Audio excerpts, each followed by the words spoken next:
베드로전서 1장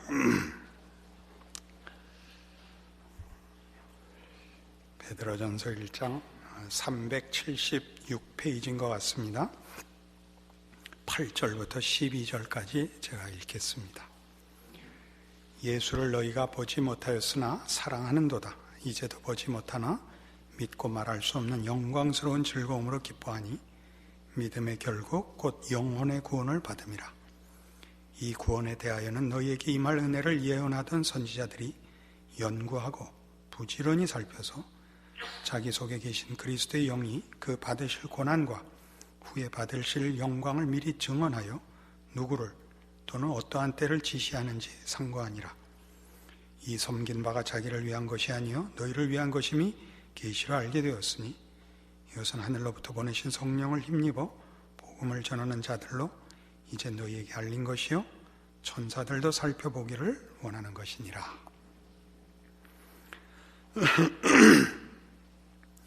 이 베드로 서신이 예수를 믿어서 이 땅에서 나그네 된 인생을 사는 성도들을 위하여 쓰여진 편지라 이렇게 말씀드렸습니다. 외적으로만 힘든 것이 아니라 사실 신앙생활을 해보면 내적으로도 힘이 듭니다. 신앙생활을 하는 현실의 환경과 조건과 사회가 우리를 괴롭히고 또 더 온전하고 더 거룩하고 더 쓸모 있고 싶은 신앙의 그 열심이 만족스럽지 못해서 또 어려운 것이 신자들의 이 세상에서 신앙의 현실입니다. 적극적인 목표에 밑돌 뿐만 아니라 오히려 신앙을 가진 것 자체가 흔들리는 실패와 좌절과 절망과 어려움들을 만나서 도대체 왜 이런 고생을 하고 이런 낙심을 하고 이런 절망의 자리까지 하나님이 몰아내실까라는 고민 속에 있는 성도들을 향하여 베드로가 5절 보시면 1장 5절 너희는 말세에 나타내기로 예비하신 구원을 얻기 위하여 믿음으로 말미암아 하나님의 능력으로 보호하심을 받았느니라.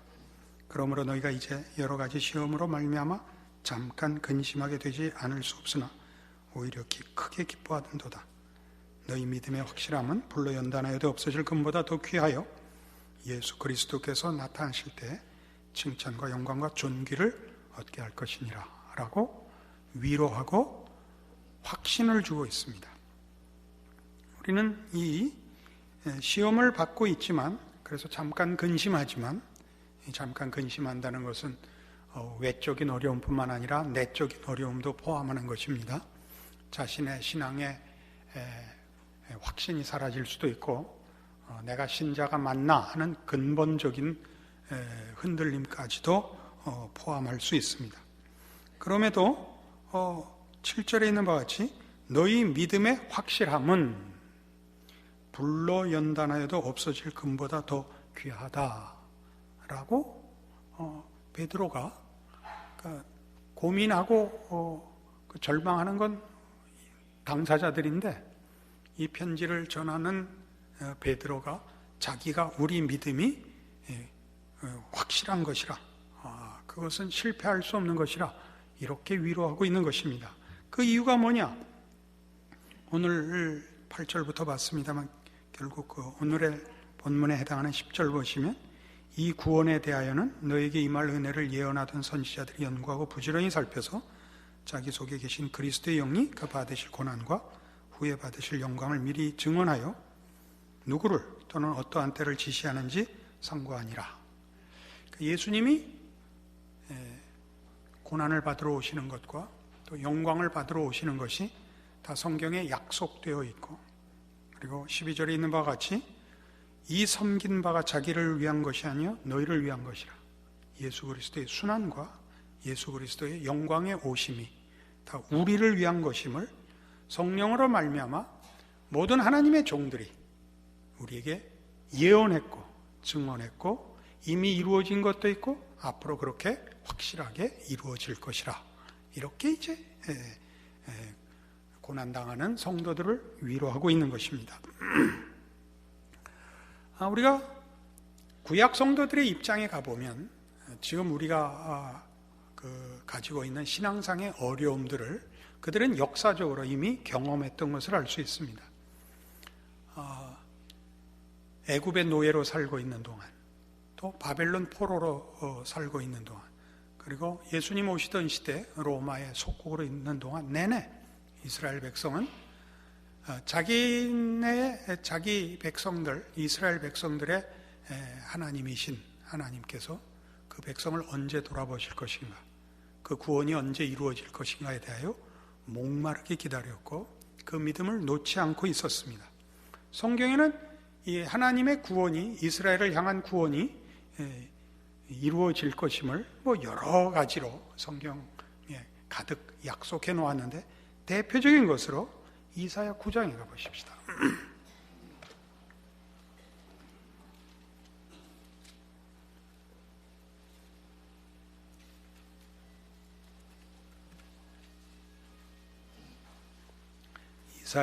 이사야 9장 1절, 977페이지 구약성경입니다.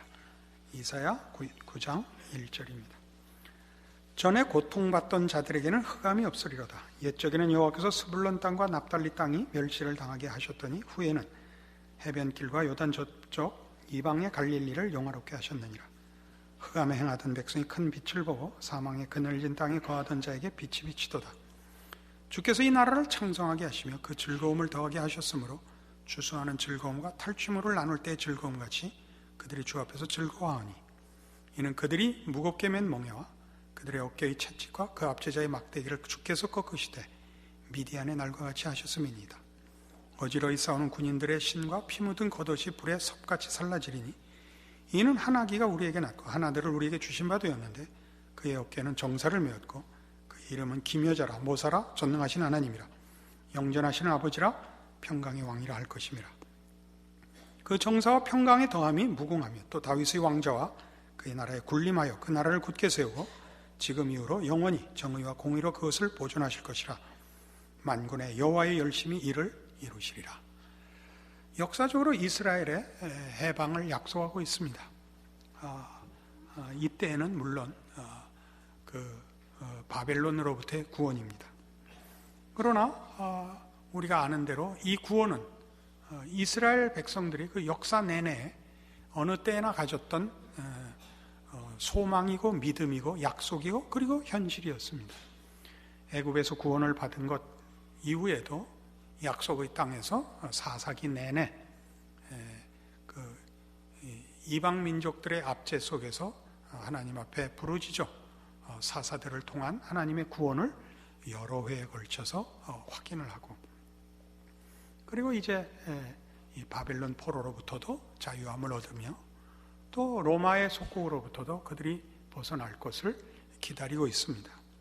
이스라엘은 하나님의 거룩한 나라며 하나님이 이스라엘을 잊지 않는 이상 이스라엘의 실패란 있을 수가 없는 것입니다. 그 구원을 기다리고 있고, 여기에 우리는 6절에 보는 바와 같이 이는 한 아기가 우리에게 낳고 한 아들을 우리에게 주신 바 되었는데 그의 어깨는 정사를 메었고 그의 이름은 기묘자라 모사라 전능하신 하나님이라 영전하신 아버지라 평강의 왕이라 할 것임이라. 물론 구약 이스라엘의 역사 배경에서는 그 시대에 그들을 구원한 정치가요 혹은 지도자일 것입니다. 그러나 우리가 신약 시대의 삶으로서 가지는 이익은, 이 하나님의 약속은 역사적으로 필요한 때에 나타난 정치적 또는 종교적, 사회적 지도자일 뿐만 아니라 더 크게 하나님의 나라를 건설하고 그 나라를 영원케 하실, 그리고 죄와 사망에서 우리를 구원할 예수 그리스도인 것을 우리가 압니다. 그래서 이 모든 약속들은 예수 그리스도에 와서 그 전 한 민족과 한 시기에 국한된 하나님의 구원이 아니라 영원을 그 목적으로 하는, 그리고 모든 근본적인 문제를 영원히 해결할 하나님의 구원으로서 예수 그리스도에게로 집중됩니다. 그래서 예수 그리스도의 탄생에 관한 성경의 기록을 보면, 예를 들면 누가복음 2장 같은 것입니다. 신약 성경 누가복음 2장 예수님의 탄생에 대하여 성경은 이런 기록들로, 이런 증언들로 예수 그리스도의 메시아 되심이 가지는 총체적인 영원하고 온전한 그의 구원자 되심을 이렇게 증언합니다. 2장 25절입니다. 예루살렘에 시므온이라 하는 사람이 있으니 이 사람은 의롭고 경건하여 이스라엘의 위로를 기다리는 자라. 성령이 그 위에 계시더라. 그가 주의 그리스도를 보기 전에는 죽지 아니하리라 하는 성령의 지시를 받았더니 성령의 감동으로 성전에 들어가매 마침 부모가 율법의 관례대로 행하고자 하여 그 아기 예수를 데리고 오는지라. 시므온이 아기를 안고 하나님을 찬송하여 이르되 주제여 이제는 말씀하신 대로 종을 평안히 놓아주시는도다. 내 눈이 주의 구원을 보았습니다. 이렇게 얘기해요. 예수 그리스도를 보고 내 눈이 주의 구원을 보았사오니 이는 만민 앞에 예비하신 것이요 이방을 비추는 빛이요 주의 백성 이스라엘의 영광이니이다 라는 고백을 여기 기록합니다. 36절 이하에는 또 이렇게 나오죠. 또 아셀 지파 바누엘의 딸 안나라 하는 선지자가 있어 나이가 매우 많았더라. 그가 결혼한 후 7해 동안 남편과 함께 살다가 과부가 되고 84세가 되었더라. 이 사람이 성전을 떠나지 아니하고 주야로 금식하며 기도함으로 섬기더니 마침 이때 나와서 하나님께 감사하고 예루살렘의 속량을 바라는 모든 사람에게 그에 대하여 말하니라. 누구에 대하여 말하니라? 그에 대하여, 예수 그리스도에 대하여 그가 증언을 합니다. 그러니까 이 성경의 기록, 예수 그리스도의 오심은 뭐에 대한 확증이냐 하면 구약 이스라엘의 역사 내내 이스라엘을 만드시고 약속을 주시고 저들의 운명을 붙잡으신 하나님의 구원의 약속, 신실하신 약속이 어떻게 역사적으로 이루어졌는가라는 기록이며 그 이스라엘의 구원이 한 역사적인 어떤 정황 속에서 그 정황을 벗어나기 위한 그 시대, 그 사건을 해결하는 역사적인 한순간, 한 정황에서의 구원자가 아니라 근본적인 구원자라는 것을, 그래서 이스라엘뿐만 아니라 온 인류에게 하나님이 이스라엘에게 하신 그 약속대로 이스라엘로 자기 백성을 삼되 거룩한 나라 제사장 백성이 되게 하여 이스라엘을 시작해 한 시조 아브라함에게 한 약속과 같이 아브라함이 복의 근원이 된 것 같이 이스라엘로 인하여 온 인류가 구원을 받도록, 그래서 이스라엘의 약속하신 구원이 온 인류의 구원으로 확장되며 모든 역사와 인류를 포함하는 것 같이 이렇게 예수 그리스도가 오심으로 하나님의 약속과 그 구원의 신실하신 그 결실을 예수 안에서 우리가 확보하고 있습니다. 이게 왜 필요하냐? 이 예수로 인하여 이제 예수를 믿어 하나님의 백성이 된 자들입니다. 우리는 마치 누구와 같으냐면 이렇게 역사적으로 따지면 이스라엘 백성이 아브라함이 하나님 앞에 부름을 받아 아브라함의 후손들로 이스라엘 백성이 되었을 때 그 백성들이 아브라함에게 허락한 약속을 근거로 하고 토대로 하고 내용으로 하여 하나님의 백성이 되고 그 약속의 결국을 본 것 같이 우리는 아브라함보다 더 큰, 비교할 수 없는 아브라함에게 허락한 은혜와 그 약속의 진실하심의 주인공이신 예수 안에서 하나님의 약속을 받은 자들입니다. 동일한 하나님의 약속이 그 그림자에 불과하고 상징에 불과할 수 있는 아브라함과 이스라엘에게 있어서도 역사적인 결과를 현실로 맞았을진데 그 약속의 진실한 주인공이신 성자 예수님 안에서 구원과 약속을 받은 우리가, 그로부터 시작한 우리가 예수 그리스도로 결과가 지어져야 되는 이스라엘보다 비교할 수 없이 뛰어난 약속을 받은 그 주인공으로부터 시작된 우리가 하물며 그 약속의 결과의 실패를 상상할 수 있겠느냐? 이것이 베드로가 이 서신서에서 주는 위로의 핵심인 것입니다. 우리는 이 문제를 사실 그 마음속에 깊이 음미해야 됩니다. 로마서 5장에 가시면 예수 그리스도의 가치라는 것은 이렇듯 큽니다. 로마서 5장 1절입니다. 244페이지입니다.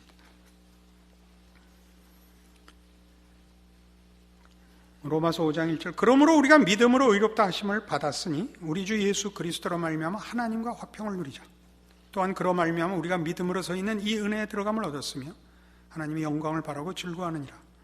다만 이뿐 아니라 우리가 환난 중에도 즐거워하나니 이는 환난은 인내를, 인내는 연단을, 연단은 소망을 이루는 줄 알미로다.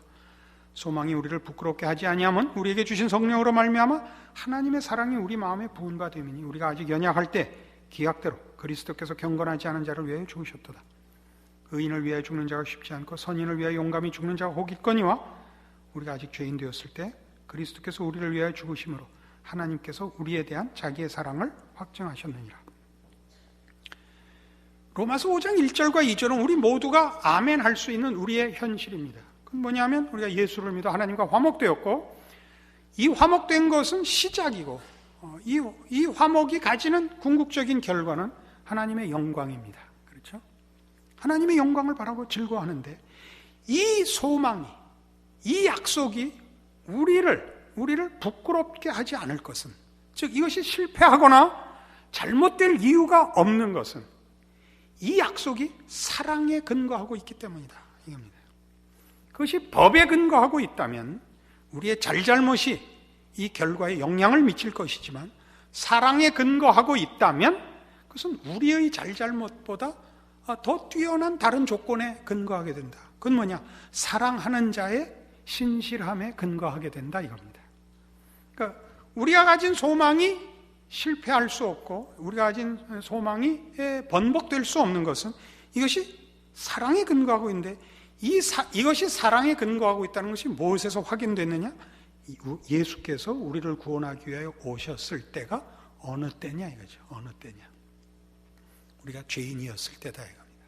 죄인이었을 때라는 것은 여러 번 반복하지만 우리가 하나님의 필요를 몰랐을 때입니다.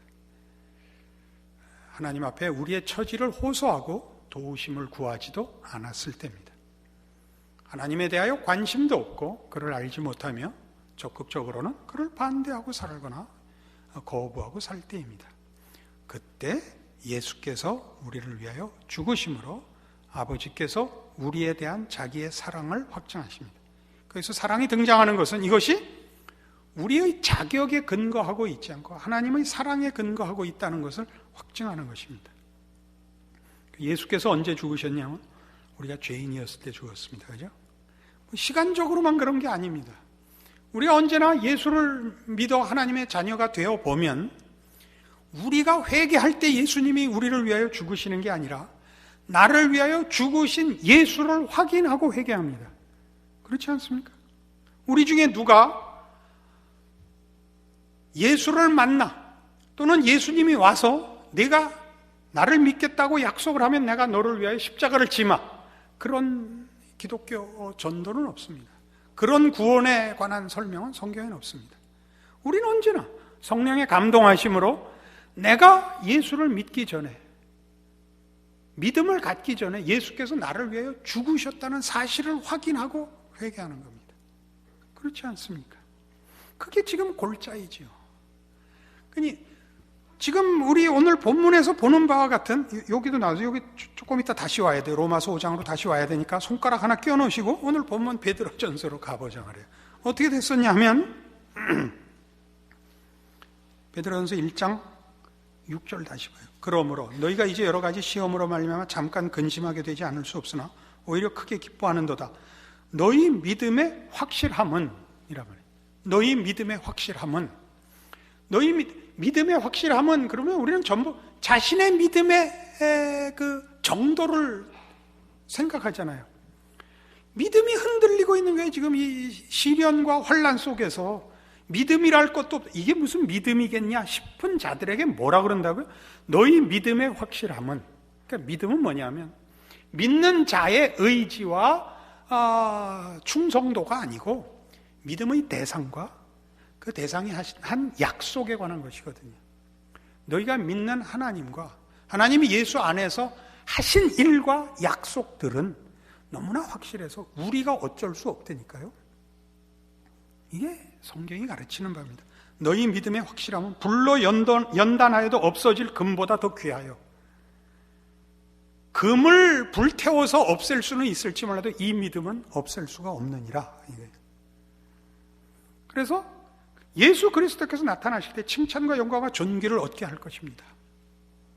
예수님께서 우리를 위하여 죽으러 오셨고 이제 우리의 승리와 영원한 약속된 생명을 위하여 다시 오실 것입니다. 그 승리는 모든 성도들에게 절대적입니다. 그 얘기입니다. 그래서 지금 오늘 본문에 해당하는 10절부터 다시 볼게요. 이 구원에 대하여는 너희에게 임할 은혜를 예언하던 선지자들이 연구하고 부지런히 살펴서 자기 속에 계신 그리스도의 영이 그 받으실 고난과 후에 받으실 영광을 미리 증언하여 누구를 또는 어떠한 때를 지시하는지 상고하니라. 언제 오실 건가? 누가 메시아냐? 이게 구약 예언자들의 최고의 관심사였단 말이에요. 이 섬긴 바가 자기를 위한 것이 아니요 너희를 위한 것임이 계시로 알게 되었으니 이것은 하늘로부터 보내신 성령을 힘입어 복음을 전하는 자들로 이제 너희에게 알린 것이요 예수가 너희 때문에 죽었다. 너희를 위하여 죽었다. 나도 그 복음을 전하는 자예요. 천사들도 살펴보기를 원하는 것이라. 천사들도 뭐가 그렇게 궁금했을까요? 누가 구원자냐? 하나님이 어떻게 이 죄인들을 구원하실 것이냐? 언제 하실 것이냐? 누구로 하실 것이냐? 그렇게 놀라운 구원이죠. 놀라운 구원. 그래서 이제 다시 로마서 5장으로 와보세요. 8절에 있는 바와 같이 우리가 아직 죄인 되었을 때 그리스도께서 우리를 위하여 죽으심으로 하나님께서 우리에 대한 자기의 사랑을 확증하셨습니다. 우리의 믿음은 우리의 자격과 우리의 책임에 놓여 있지 않고 우리가 믿는 하나님과 하나님의 신실하심과 사랑 위에 놓여 있습니다. 그래서 9절 그러면 이제 우리가 그의 피로 말미암아 의롭다 하심을 받았으니 더욱 그로 말미암아 진노하심에서 구원을 받을 것이니 곧 우리가 원수 되었을 때 그의 아들의 죽으심으로 말미암아 하나님과 화목되었은즉 화목하게 된 자로는 더욱 그의 살아나심으로 말미암아 구원을 받을 것이니라. 예수님의 죽으심으로 화목한 사이라면, 예수님을 죽여서 얻은 거라면 그가 살아서 하는 일은 더 할 거 아니냐. 약간 세상적인 논리로 생각해 보세요.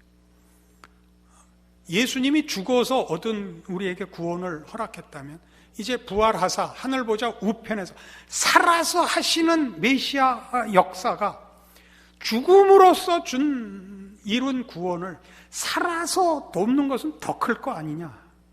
그런 우리의 이해를 위하여 한 이 논리입니다.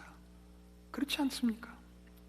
예수 그리스도께서 하늘 보좌 우편에서 우리를 위해 지금도 간구하시니라. 이제 로마서 8장입니다. 그래서 모든 기독교 신앙의 가장 귀한 근거요, 그 확신의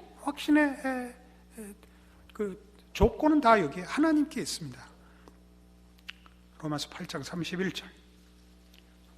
그런즉 이 일에 대해 우리가 무슨 말하리요? 만일 하나님이 우리를 위하시면 누가 우리를 대적하리요? 자기 아들을 아끼지 아니하시고 우리 모든 사람을 위하여 내어주시니가 어찌 그 아들과 함께 모든 것을 우리에게 주시지 아니하겠느냐? 누가 능히 하나님께서 택하신 자들을 고발하리요? 의롭다 하신 이는 하나님이시니 누가 정죄하리요? 죽으실 뿐 아니라 다시 살아나신 이는 그리스도 예수시니 그는 하나님 우편에 계신 자요 우리를 위하여 간구하시는 자시니라. 이 논리를 이제 다 말하자면 이 뭐라 그럽니까? 이 증명을 이해하시겠습니까? 성경적 증명을. 우리가 환난 속에 있습니다. 외적인, 내적인 시련을 당합니다. 우리 예수 믿고 사는 것 현실 세계에서 어렵습니다. 그리고 외적인 어려움보다 내적으로 더 어렵습니다. 우리가 우리를 자책할 게 너무 많습니다. 그러나 지금 성경이 약속하는 겁니다. 너 자신의 어떠함에 근거하지 않는다. 이 구원은 언제나 하나님의 신실하심과 무한하신 은혜에 근거합니다. 그것이 우리를 말하자면 방종하게 만든다고 꿈도 꾸지 마십시오. 인간이란 그런 존재가 아닙니다. 그가 사랑을 받고 은혜를 받으면 그것이 더 사람을 분발시키고 더 충성하게 만들지, 그런 걸 그런 은혜라는 이름이나 사랑이라는 이름 때문에 무책임하게 되고 방자하게 되는 것은 그건 그 금수가 그렇게 하는 겁니다. 은혜를 입은 자들은 그렇지 않습니다. 우리의 영혼에 하나님의 빛이 비치고 예수 그리스도를 만나게 되면 우리는 그를 소원하고 예수를 대신할 것을 세상에서 찾을 수가 없습니다. 우리를 제일 고통스럽게 하는 것은 그 사랑을 받기에 부족하다는 자책감이 어떤 의미에서는 제일 큰 위험일 수 있습니다. 그러나 이 자책은 필요합니다. 우리는 늘 은혜를 사모해야 되고 내 능력으로 우리가 구원을 얻었거나 이 복을 누리는 것이 아니라는 걸 늘 확인해야 됩니다. 그러나 그걸로 믿음이 끊어진다고 생각하면 안 됩니다. 이게 이제 성경이 우리에게 자꾸 가르치게 하는 것입니다. 그래서 이제 35절, 우리 오늘 베드로전서 1장에 있는 바로 그 얘기를 다시 하는 겁니다. 누가 우리를 그리스도의 사랑에서 끊으리요? 환난이나 곤고나 박해나 기근이나 적신이나 위험이나 칼이랴. 그죠? 무엇이 우리를 그리스도의 안에 있는 하나님의 사랑에서 끊겠습니까? 그죠? 36절, 38절. 내가 확신하노니 사망이나 생명이나 천사들이나 권세자들이나 현재일이나 장래일이나 능력이나 높음이나 깊음이나 다른 어떤 피조물이라도 우리를 우리 주 그리스도 예수 안에 있는 하나님의 사랑에서 끊을 수 없으리라. 이 말씀이 갖는 의미를 알아야 됩니다. 그 위력을 알아야 됩니다. 그 힘을 알아야 됩니다.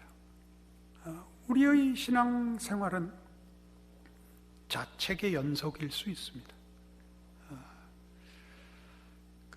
개인적으로는 같은 이제 동료 목사들을 만날 때마다 사실은 그 낙관적인 사람이 부럽습니다. 낙관적인 그 신앙인들을 보면 늘 의욕에 차 있고 자신만만하고 믿음이 좋습니다. 저는 비관파입니다. 저는 비관파라서 저는 뭐 마음이 답답한 사람입니다. 늘 자책을 하고 그런데 신기한 그 역사적 통계학적 보고가 있는데 모든 위인은 비관파랍니다. 성경은 아니니까 그 보고가 뭔지 모르겠지만 그건 음미할 만합니다. 여러분 이제 제가 가끔 이렇게 확인하는 프로 기사들, 바둑 두는 전문 기사들도 언제나 인류는 최고의 고수는 다 비관파입니다. 비관파는 자기가 판이 유리한데도 비관을 하는 거예요. 계속 다음 수를 고민해서 프로쯤 되면 척 수를 읽는데도 고민해서 그 100만 분의 1에 해당하는 확률의 더 비수 같은 수를 찾는 겁니다. 그러나 낙관파들은 이겼네 그렇게 하다가 끝에 쉬어보니까 좋네 아무 상처가 없고 본인은 행복합니다. 전 부럽습니다. 오늘 본의 아니게 본인이 위인이라는 얘기는 한 적이었고 가능성이 있다는 그런 소질을 갖고 있다는 얘기인데 여러분들 신앙을 점검할 때 이걸 적용하시길 바라서 그렇습니다. 여러분들이 여러분의 신앙에 대해서 비관하고 계시다면 정상적인 것일 것이다. 저는 그렇게 보통 평가를 하고 여러분들이 본인의 신앙에 대해서 만족하고 계시고 상당히 자부심을 가진다면 보통은 걱정, 근심할 지능이 없기 때문이다. 저는 그렇게 판정을 내립니다. 그리고 그것은 거의 맞을 겁니다. 그리고 그렇게 사는 사람들은 행복합니다. 옆에서 굳이 구구단 외우고 좋아하는 데 가서 너 이거 할 줄 아냐 저거 할 줄 아냐고 더 센 문제로 괴롭히진 마십시오. 그럴 필요는 없습니다. 그러나 하나님이 나를 비관파로 만들어서 쓰시는 이유가 있을 것이요 그를 낙관파로 만들어서 베푸시는 복이 있습니다. 서로가 자기에 맡은 길을 가며 하나님이 나를 통하여 나에게 알게 하신 것으로 하나님이 우리에게 더 각자에게 유익한 것으로 채워주시며 그 인생을 복되게 하실 것을 믿습니다. 그리고 이 고민이 있으면 또 위로도 더 크게 받고 하나님에 대한 이해도 더 깊이 가지게 됩니다. 그 점 우리 모두에게 공평하십니다. 여러분 모두가 이 베드로서에 가지는 이 위로들로 여러분들의 신자의 삶을 위로받으시고 본인의 혹 뭐라 그래야 됩니까? 열심이 부족하다든가 능력이 부족하다든가 쓸모가 없다든가 뭐 이런 모든 문제들에 대하여 사실은 조금은 더 넉넉한 마음을 가지시기를, 비관은 할지라도 넉넉한 마음을 가지시기를 이 말씀을 근거로 하여 오늘 증언하고 위로합니다. 기도하십시다. 하나님 아버지 은혜를 감사합니다. 하나님은 영원부터 영원까지 거룩하시고 진실하시며 자비로우시며 은혜로우시며 전능하시며 그리고 한량없이 우리를 사랑하시는, 우리를 위해 그 아들을 보내신 우리 아버지이십니다. 우리 여기 모인 하나님의 자녀들이 어떤 형편과 어떤 신앙의 형편에 처했는지 모르겠사오나 이 세상을 살아가는 신자들의 신앙 현실에 즐거움보다 근심과 걱정과 자책이 더 많을 것은 불문가지입니다. 하나님 아버지, 저희들의 믿음의 확실함이 우리의 능력에 있지 않고 예수 안에 있는 하나님의 사랑에 있는 것 오늘 확인케 하셨으니 위로하여 주시옵소서. 우리의 못난 것에도 불구하고, 아니 우리가 죄인 되었을 때 우리를 위해 그 아들을 보내신 하나님의 사랑이 어떠한 형편에서도 우리를 지키시고 승리케 하실 것이라는 믿음 가운데 위로받고 돌아가고 주의 사람으로 믿음의 인내를, 충성을 다하는 승리하는 성도의 신앙을 걷도록 오늘의 말씀으로 묶고 주시옵소서. 예수님 이름으로 기도합니다. 아멘.